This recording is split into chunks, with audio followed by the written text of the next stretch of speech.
Gadis ini hanya salah menebak warna kalung. Dan tiba-tiba mati. Di ruangan ini, setiap orang harus memakai kalung berwarna di leher. Setiap jam, harus menjawab kartu PK untuk tetap hidup. Setelah menyelesaikan satu putaran, warna akan dipilih kembali dengan pola baru. Karena tidak ada cermin di sini dan tidak bisa melihat warna di belakang. Jadi mencari teman yang dapat diandalkan. Saling memberitahu adalah kunci keluar. Namun permainan yang tampak sederhana ini sebenarnya sangat menguji hati. Karena di antara 20 orang terdapat Jack of Hearts akan membingungkan pemain lain. Jika dihianati oleh teman, akhirnya hanya kekalahan yang menanti. Aturan permainan adalah menemukan. Itu diakhiri dengan Jack of Hearts di antara para pemain. Saat itu, seorang gadis berkepala bola rambut pertama kali mengusulkan membentuk tim kecil untuk saling memberitahu warna.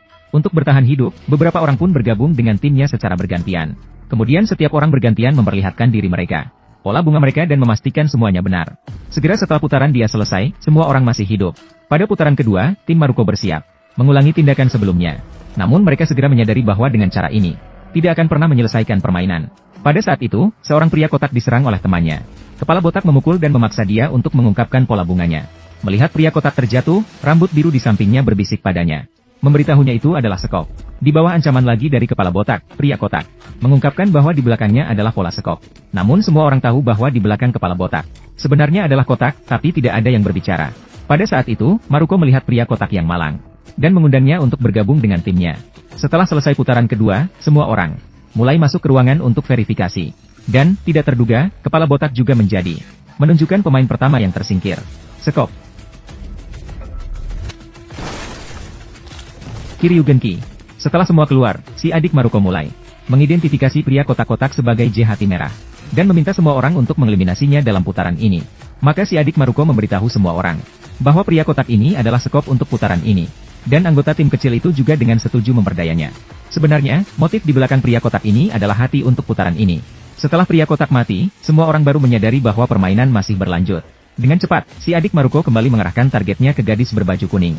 Karena dalam putaran sebelumnya dia mencoba untuk mencegah semua orang membunuh pria kotak. Dengan begitu, si adik Maruko kembali memperdaya gadis berbaju kuning di depan semua orang. Saat itu, gadis berbaju merah di tim mulai curiga terhadap tim si adik Maruko tidak dipercayai.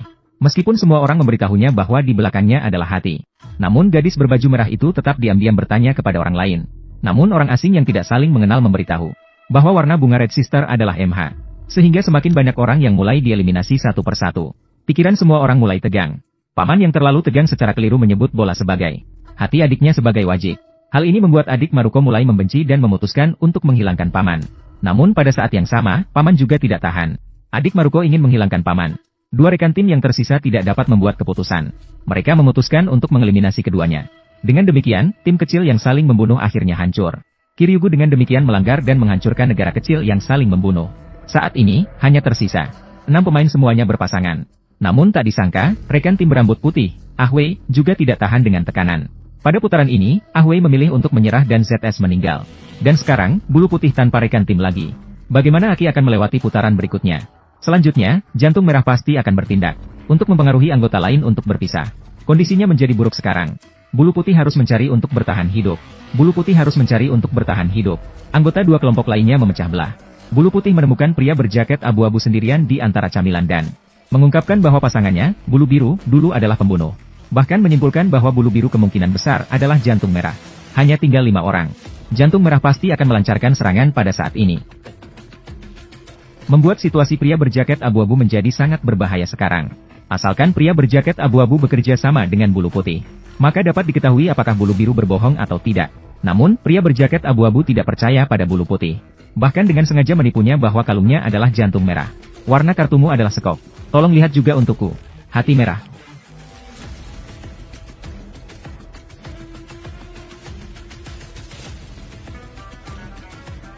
Kemudian dia berlari kembali untuk menemukan pasangannya, bulu biru, dan menempelkan peran Jack hati pada bulu putih. Sementara itu, pasangan kekasih lainnya juga berspekulasi. Bulu biru kemungkinan besar adalah Jack hati. Saat JJ datang ke ruang makan, bulu putih segera bertanya kembali tentang warna kartu miliknya. Bulu putih ingin JJ mengonfirmasi. Apakah perkataan pria berjubah abu benar? Apakah warna kartu saya adalah wajib? Namun, tidak disangka JJ juga merasa curiga, dan tidak memberitahu bulu putih pola kartu. Kemudian waktu berjalan menuju 10 menit terakhir. Dua pasangan kembali bertemu dan saling memberitahu warna kartu. Baiklah, ini ronde terakhir. Hati merah. Wajik. Henry Fang Fang Jie. Keriting. Tolong lihat juga untuk saya. Keriting. Namun kali ini pria berjubah abu dan Jie Jie dengan sengaja melaporkan pola kartu pasangannya sendiri. Kemudian kelima orang masuk ke dalam ruangan. Menunggu waktu berjalan hingga detik terakhir. Setelah suara beset terdengar, pria berjubah abu-abu dia keluar dari ruangan. Saat ini dia masih mengira dirinya adalah pemenang terakhir. Tapi tak disangka, bulu putih malah membuka pintu kecil ruangan itu. Memang benar, kamu adalah hati merah J. Bagaimana bisa? Kemudian bulu biru dan paman juga keluar satu persatu. Hanya si Jie yang meninggal. Ternyata pria berjubah abu-abu dan Jie selalu bertukar informasi dengan camilan. Menggunakan 4 jenis biskuit sebagai pertukaran informasi. Dan pria berjubah abu-abu ingin dalam putaran ini menghilangkan semua pemain. Tapi tak disangka, trik ini sudah dilihat oleh bulu putih. Hal ini juga menyebabkan Jie sebenarnya tahu. Jawaban yang benar malah membuat pria berjubah abu-abu mati. Dan ini juga membuktikan bahwa pria berjubah abu-abu adalah hati merah J dalam permainan ini. Kemudian paman dan bulu biru mengendalikan pria berjubah abu-abu di ruangan kecil. Akhirnya memaksa dia untuk menyerah dalam pemungutan suara baru. Putaran pertama berakhirnya pertandingan. Setelah keluar dari tempat acara game, Bai mau melihat perwakilan. Kapal pesiar hati merah J mengalami beset. Namun ini hanya salah satu permainan pelarian. Di dunia ini, ternyata baru-baru ini semua orang terlibat dalam dunia permainan misterius ini, di mana Rihei dan yang lainnya berhasil melewati tahap pertama permainan dan kemudian pergi ke kota untuk mencari misteri baru. Anggota Hayabusa yang selamat segera melihat kapal pesiar Jekika muncul di udara. Namun sebelum mereka bisa memahaminya, sebuah peluru menembus tubuh gadis di sebelahnya. Kemudian, banyak pemain jatuh ke tanah. Dalam sekejap kota itu berubah menjadi neraka di bumi. Rihei dan Komiya segera bersembunyi di belakang mobil untuk mengamati posisi penembak. Dan pada saat itu, kapal pesiar dengan keriting hitam K melintas di atas kepala mereka. Melintas di atas kepala mereka. Jelas sekali, permainan kematian yang mewakili keriting hitam K sudah mulai diam-diam. Kemudian seorang pembunuh berpakaian hitam keluar dari kejauhan di jalan. Dan siapapun yang dilihat oleh pembunuh akan dibunuh tanpa ampun olehnya. Saat itulah Ryutian datang tepat waktu dengan mobilnya dan berhasil membawa pergi Ryohei. Namun, Shiramao dicegah saat akan naik ke mobil oleh granat di sebelahnya. Dengan tidak ada pilihan, tim harus meninggalkan Shiramao dan pergi terlebih dahulu.